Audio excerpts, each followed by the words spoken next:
This video was sponsored by Enhance, Elbilmek, ABRP Planner, Kempower and bilkomponenter.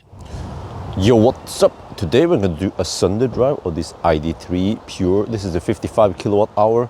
It's the facelift, you can see it on the hood. And this is the business line, so it's a mid-trim. So it's supposed to have 387 kilometers of VLTP range. We have hopefully some aerodynamic rims, but this is actually not plastic, it's metal. Yeah, Turanza Eco, that should help. 18-inch, maybe 17 would be better, but I don't think that matters too much.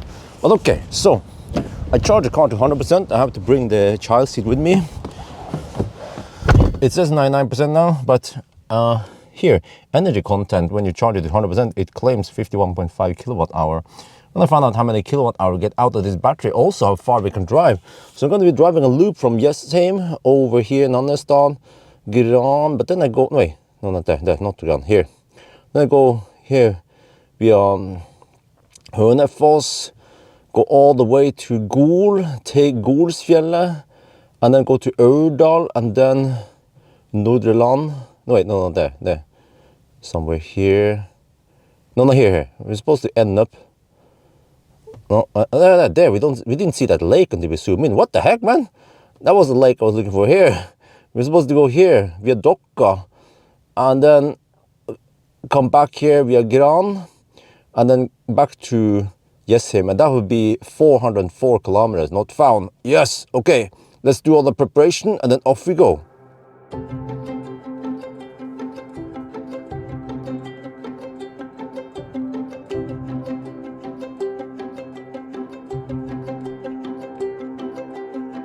Alright, we're on the move. We just passed Møra now, and as usual I'll be cruising at the speed limit. See, it's 80 zone. I cruise at 80 on the speedo, which is 77 GPS speed. Yeah, we go under the speed limit. And also, for now we have no fans. The HVAC is off. But remember that no fan is always better than only fans. Consumption is only 140 watt hour per kilometer, despite that we have slight headwind. Yeah, wind is from the north today. It was quite strong yesterday. Today is still strong-ish, but it seems like this valley or this route we're going, it might not be that strong wind. So yeah, we'll see then. Can we go 400 kilometers? Well, in that case, we need to drop the consumption to around 125 watt hour per kilometer. Well, there's only one way to find out. Go for it. And then as for temperature, oh, okay, it's not that hot yet, but it's supposed to be warmer later today. Is only 11.5 for now. And because this is the poor man's car, then we have no auto steer. There is some kind of lane assist, emergency lane, whatever, but no auto steer, or what is called travel assist. Yeah, so this is just for preventing you from crashing completely if you don't hold the steering wheel. But at least we have adaptive cruise control.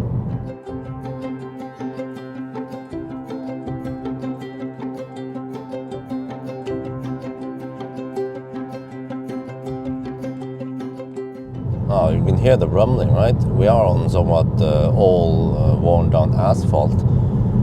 And most of the cars that drive here also, I mean, on this path, right? But listen, if I go slightly off center now, then it becomes a lot quieter. Because now we are suddenly driving on the patch of road or asphalt that is not that much worn out. Listen, now, go back. So I wonder if we drive here and it's smoother, it should result in lower rolling resistance, right? Versus here, huh? It's gonna be cheating, and we're gonna be driving here where it's quiet and smooth. Yeah. I mean, since I don't have auto steer, I need to steer manually. I can do this, at least for here when it's rough.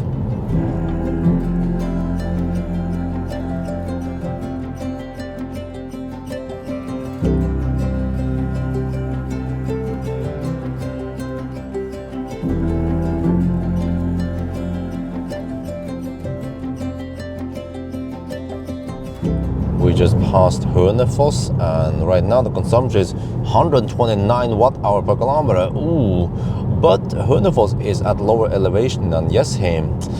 So if you want to hit 400 kilometers, we need the consumption to be lower than 100, well, slightly lower than 129 watt-hour per kilometer. So we just have to see then if the temperature can go up and we can consume lower on this, or at least maintain it.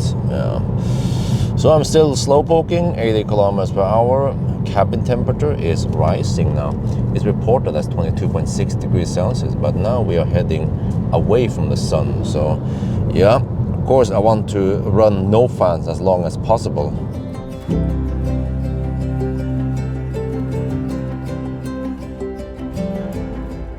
We are now at Sokna, and you guys probably knew it from before. We have the coupler chargers over there, but now we will get Ioniq soon. Ooh, look at this. It's almost, well, finished. I see in the app that it's not up and running yet. But yeah, this seems to be the 350 kilowatt chargers, not the 200 kilowatt Alpitronics. But these are ABB. 1, 2, 3, 4, 5, 6, 7, 8. Nice. So then you can come over here and charge, and then you can hang out at Rustad Cafe, or maybe go to Kiwi or YX. Yeah, the only minus over here at Sokna is that everything is closed at night. But I wonder if there's a public toilet. No, maybe not even toilet around here. Okay, but right, we're gonna proceed. 126 watt-hour per kilometer now. Okay, let's go. I'm gonna stop at Gol.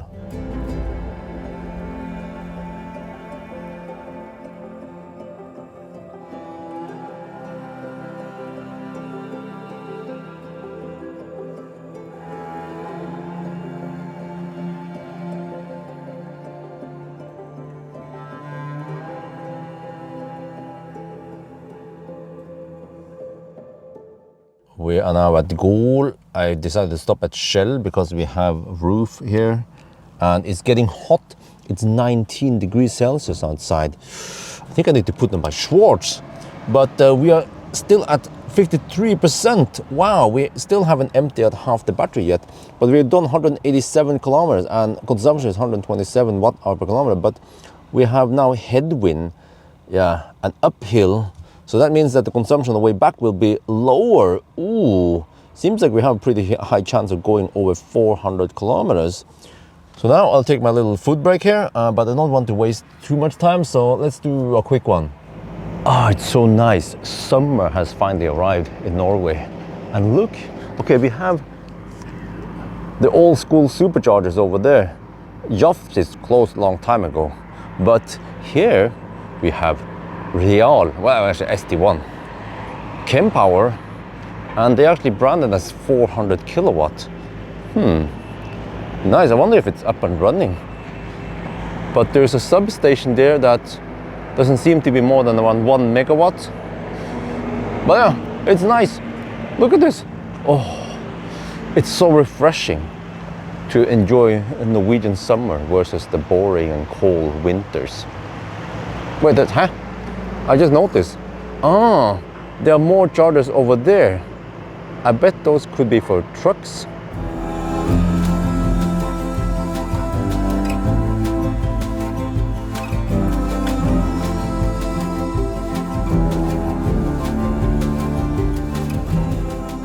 We are now up at Golsfjellet. Some of the highest points, well, highest point was around 900 meters over sea level, 881.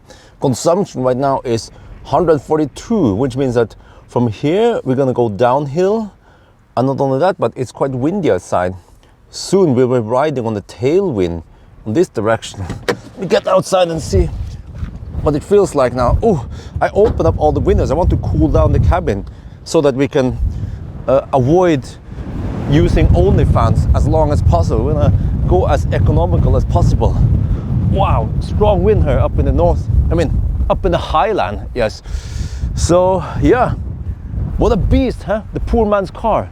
Seems like we can go 400 kilometers, but how much more than 400? Let's find out.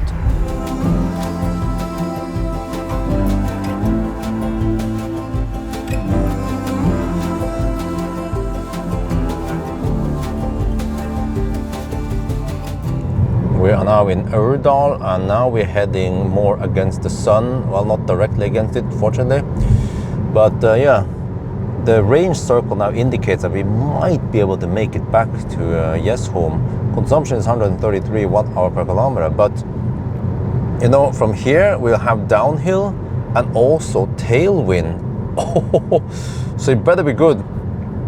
But the cabin temperature is at 27 degrees Celsius. It's getting quite hot in here, so I just turn on only fans. See, it just says climate and then AC off. Yeah, they don't say only fans, but AC is not on. So hopefully this will be good enough so I don't get boiling hot in here.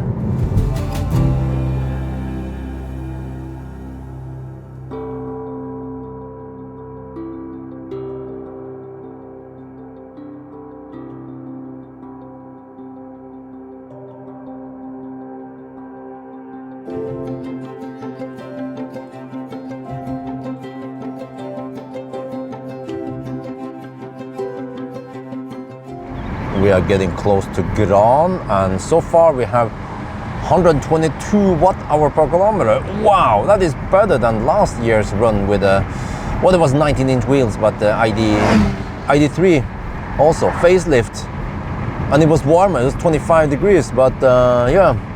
So now in the 60 zone, I open up all the windows because the cabin temperature is now 28 degrees Celsius. I don't know if you can see anything there.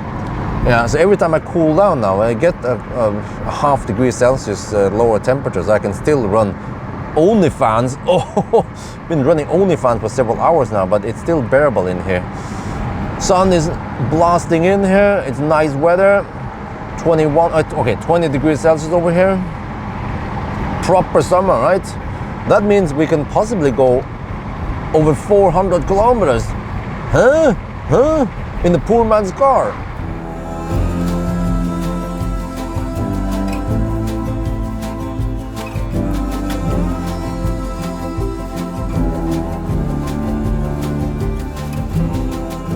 We are getting close to Gjesholm, and actually right now I'm coasting. Oh, remember the ABC, always be coasting.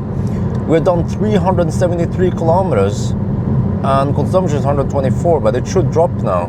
Yeah, there is a nice drop towards Gjesholm from here. So yeah, final run, right? 31 kilometers away. Wait, I have 50 kilometers to go. Oh, maybe I can drive further past there somewhere. Huh? Even more than 400 kilometers. Can we go 420?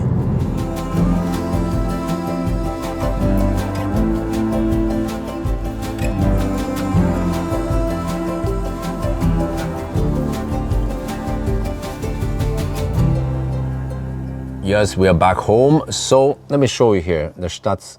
We can start with car scanner. We have 900 watt-hour left here. This display, okay, whatever, display here shows 1% left, 9 kilometers of range left. Huh? It expects me to spend only 100 watt-hour per kilometer. I'm not sure about that. But also here, we did go 413 kilometers, but you want to see exact distance, you go to stats. I reset this morning, so you see, we see with decimal here, so 413.5. Nice, so I estimate that we can go 421 kilometer, but we actually had lower consumption today than last year. Yeah, even though it was warmer last year, but I wonder if we actually had to run AC. So maybe around 20 degrees Celsius is the perfect temperature for Sunday drive, because we had to run, well, we ran no fans for a while, around half the test, and then only fans for the second half. Now this is interesting. Now that we are charging on AC, from time to time, it will run only fans on the battery at 100%. Normally don't even see that when we are charging, it will run only at 60%, right? Especially after charging. But it seems like it will, in periods, try to cool down the battery slightly because it builds up some heat. But you see that we only have 6 kilowatt into the battery. I have 11 kilowatt onboard charge. I mean, 11 kilowatt on the plug here. But this car has only 7 kilowatt onboard charger because it's a poor man's car. So yeah, compared to other cars on the list now, which car? Well, we have the EV3 has 100, a lot more range, yeah. But that was with the long range battery, the EV3, and the EV3 was also kind of thirsty, not that efficient. Okay, it was a bit colder, but still. What other cars can we compare against? Maybe the MG4, but I only tested the 51 kilowatt hour MG4, and then it was quite efficient because I started from, I think I started from Changdao, so we had some downhill, maybe possibly also tailwind, but according to my other test with a 64 kilowatt hour MG4 in Norway, then the MG4 should be less efficient than this ID3, but then MG4 has a bigger battery. So yeah, I mean, that's the crazy part, that, okay, the MG4 64 kilowatt hour costs less than this poor man's car. This ID3 business line cost 320k, and then MG4 luxury cost 300k, and then you actually get a bigger battery, you get more VLTP range, you get MG Pilot auto steer, which we don't have here, you get 204 horsepower. This is only 170, but still good enough. But the MG4 gives you 11 kilowatt onboard charger, and it's faster, 0 to 100, 1 second faster. It has heat pump. This car doesn't have heat pump, only PTC.